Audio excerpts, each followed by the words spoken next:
ګرانو همزولو السلام علیکم. دا دی بیا هم د ژوند کیسو خپرونې وخت دی.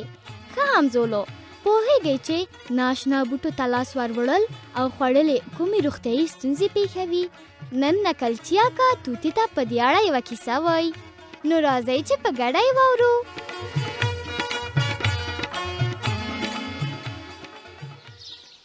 اوهو ته صبر چې دغو ګلانو ته خو لږ اوبه ور واچوم، ډېر تږي شوي دي او بیخي یې پاڼې مړاوې شوي. صبر چې دغه اوبه ور واچوم. سلام علیکم اکا. سلام. وعلیکم سلام. ستړی مه شو توتي جانه، په خیر راغلې. خیر د نصیب شه اکا. خیر.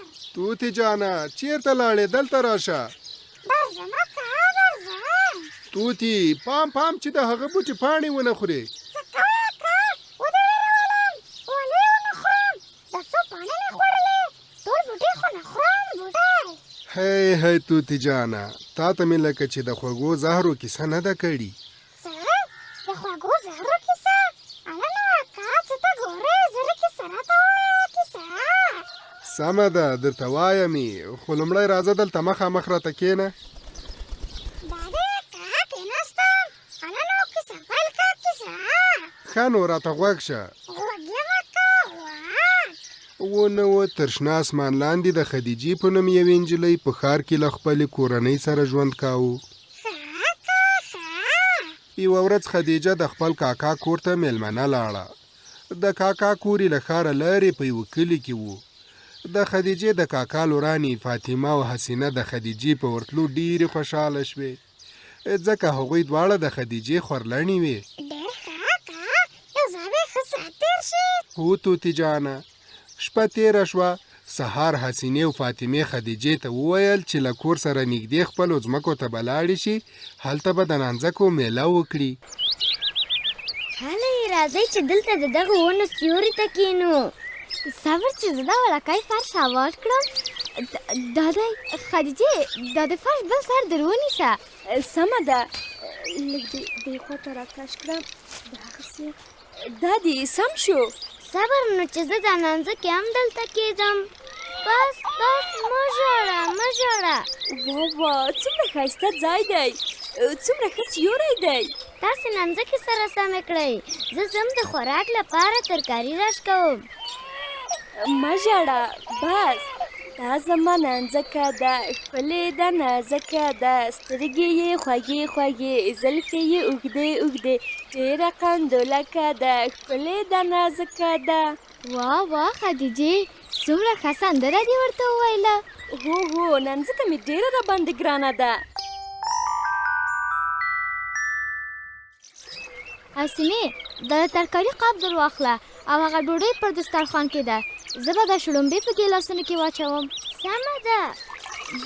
دا دی یو مې ډک، دا بل هم ډک دی. واه دا څومره ښه بوټي دې راوړي دي. دا خوړل کېږي؟ هو پاک مې ومینځل. ته یې وخوره، داسې مزه لري چې ګوتې به ورسره وخورې. ما خو تر اوسه د ترکاري داسې بوټي نه ولیدلي. خدیجې، ته خو په ښار کې ژوند کوې، ځکه دې دا بوټي نه دي لیدلي. اوس نو خبرې پرېږدئ، له شړومبو او ترکاري سره ډوډۍ ډېره مزه کوي. در واخلئ.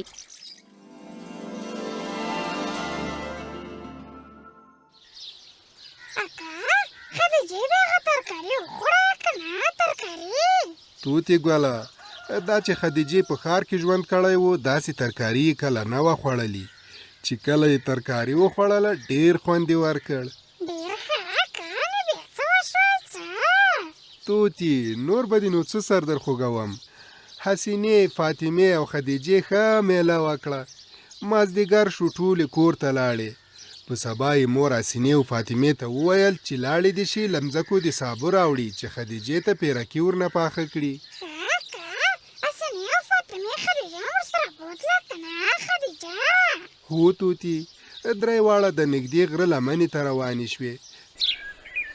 واه څومره ښه هره خواته کشنه، څه ښه رنګارنګ بوټي دي. خدیجې، لکه چې دا ځای دې ډېر خوښ شو که څنګه؟ خود به یې خوښېږي، په ښار کې نو کله داسې ځایونه شته. ته ښه وایې، په ښار کې خو داسې تازه هوا او داسې پراخ شنه ځایونه نشته. الی راځئ نو چې هم سیل وکړو او هم صبر او کوو. مور به راته په تمه وي چې غرمې ته ښه پیرکي راته پاخه کړي. سمه ده خدیجې، ته سابه مش کوه، ته هغه بوټي نه پیژنې چې خوړل کیږي. حسینه ښه وایي، په دغو بوټو کې ځینې خطرناک دي. بوټي خطرناک دي؟ ځه مه مې ډاروئ، شنه بوټي خو ټول خوړل کیږي. نه ټول بوټي د خوړلو او پخولو لپاره نه وي. ښه نو دومره خو زه هم پوهېږم چې کوم بوټی وشکوم او کوم نه. ښه خو ګوره بوټو ته ښه پام کوه چې هر ډول بوټي راونه شکوې. سمه ده، تاسو اندېښنه مه کوئ. فاطمې ټوکرۍ دې خواته راوړه چې زه دغه سبزي له پلوه پکې واچوم. سمه ده در وړمه. دا څومره ښایسته بوټی دی، داسې بوټی خو مې تر اوسه نه و لیدلی. صبر، دا یوه پاڼه خو یې راوشکوم. الله لاس مې لاس مې.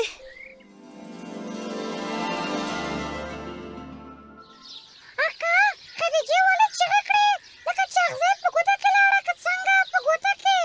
نه توتی جانه، اغزه یې په ګوته کې نه و تللی. خدیجې چې د کوم بوټي پاڼه وشکوله لاس یې سوی وکړ، ځکه یې چیغه کړه. الله اکا، نو بیا څه وشول څه؟ توتی کله چې خدیجې چیغې کړې، حسینې او فاطمې ورمنډه کړه. خدیجې د هغه بوټي ورته وویل چې پاڼه یې ورنه وشکوله، لاس یې سوخت پیل کړ. حسینې د اوبو له بوتل نه د خدیجې په لاس اوبه ور واچولې. د خدیجې د لاس سوی لیک قرار شو.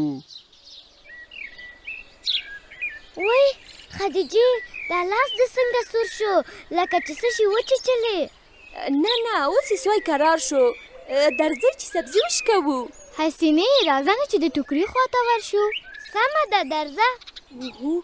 هغې خواته څومره ښه د سبزي بوټي دي. صبر چې نږدې ورشم. دا دی پیدا مې کړ. دا خو هماغه بوټي دي چې پرون مو په میله کې وخوړل. خدیجې دې خواته راشه. دا بوټی به راوشکوم. صبر، دا د یو بوتل په اوبو به یې ومینځم، اوبه یې خورم. پرون یې ډېره مزه وکړه. فاطمه، خدیجې راځئ، همدومره سابه بس دي، ځئ چې کور ته ځو. صبر چې خدیجه هم راشي. هله زر راځه خدیجې. سمه ده، دا دې درغلم، خو لږ نوره سبزي هم راشکوو بیا ځو.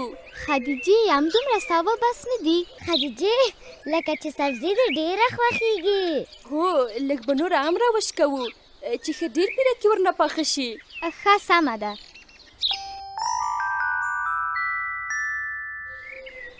نو بس ده، ټوکرۍ ډکه شوه. سمه ده. صبر چې زه مې د اوبو بوتل هم راسره واخلم. هلی نو زر مو ځانونه تیار کړئ، نور ځو چې تر غرمې دا ترکاري پاکه کړو. سمه ده.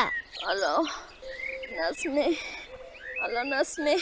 خدیجې زر شه ناوخته کیږي. په ګېډه مې درد دی. الله ګېډه مې ډېر درد کوي. الله ګېډه مې، وای خدایا.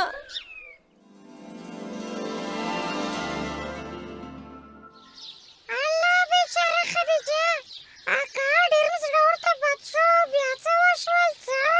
توتی جانه، د خدیجې د ګیډې درد ورو ورو پسې زیاتېده. ویش بیچاره، اکا اوس به هغوی څه کوي څه؟ توتی ګوله، د خدیجې رنګ له درده تک سپین اوښتی و. حسینې او فاطمې هغه هلته نږدې چینې ته بوتله. پر مخ یې سړې اوبه ور واچولې.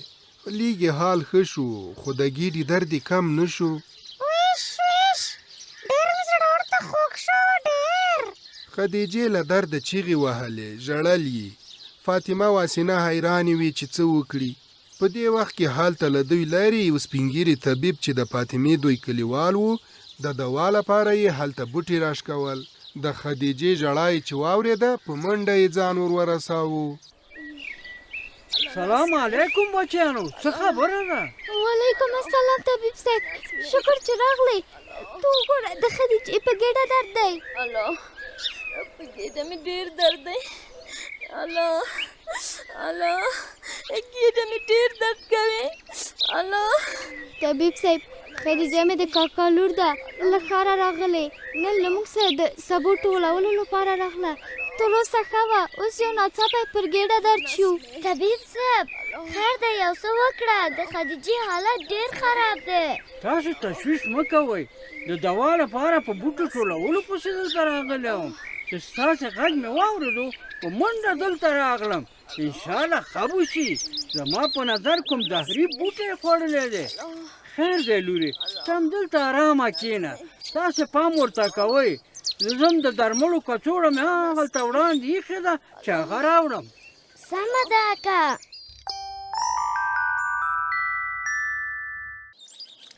لورې دغه شربت وڅښه. دغه دې واله. سمه ده اکا راکړه. واخله لورې. الله وی لورې په بوتل کې خو دې اوبه شته دی همدا اوبه هم ورپسې وڅښه. دا دې ومې څښلې. وی الله خدایه.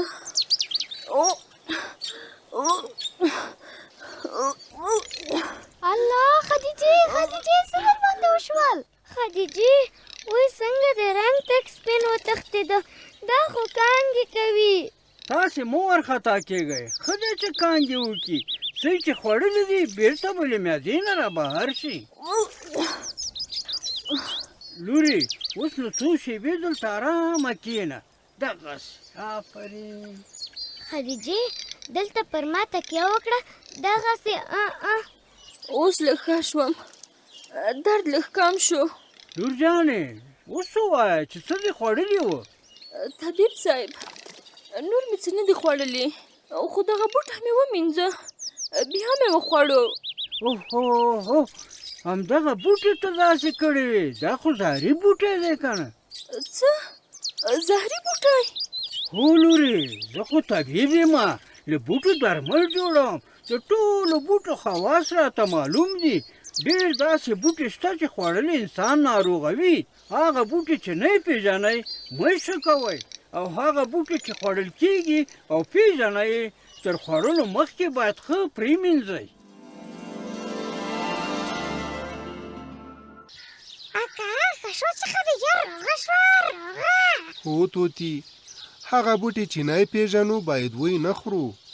ماشومان هم باید اول له مشرانو وپوښتي چې د سبو کوم بوټي د خوراک وړ دي. اکا زه هم پوه شوم بیا به ناپېژانده بوټي ته نه نږدې کېږه. آفرین زما هوښیاره توتي. دا خبرې ښارو او نورو مرغانو ته هم وکړه چې ځینې بوټي زهري وي چې نه یې پېژني نه دي خوري. خدای مه کړه ناروغان یې نه کړي.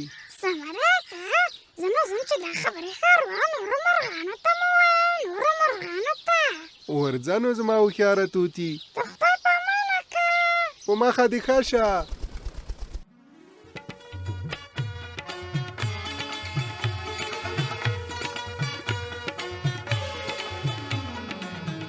ګرانو همزولو دا کیسه چې تاسو یې واورېده د افغانستان په تعلیمي مؤسسه کې محمد انور اندړ جوړه کړې وه. زموږ نړۍ زموږ راتلونکی.